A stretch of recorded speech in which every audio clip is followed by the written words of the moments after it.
A promise from Allah. If you begin your morning remembering him, he promises to remember you. Surah Al-Baqarah Ayah 2 verse 152. Just imagine, yes, beautiful, you whispered his name when you woke up. That is the sweetness of a man faith. Take a breath and whisper Alhamdulillah for another morning. Let's do it together. O Allah most merciful, do not abandon us.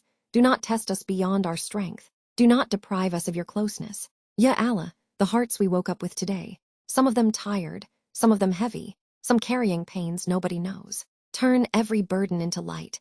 Reform our broken hearts and make our sorrow a reason to draw nearer to you. O Allah, allow our last breath to testify to your oneness and gather us in Jannah. Pause for a moment, take a breath, and say Alhamdulillah Allah for every morning now write in the comments. Ya Allah, bless my morning, subscribe it and share it with someone you love. Maybe today, Allah subhanahu wa ta'ala will guide a heart because of you.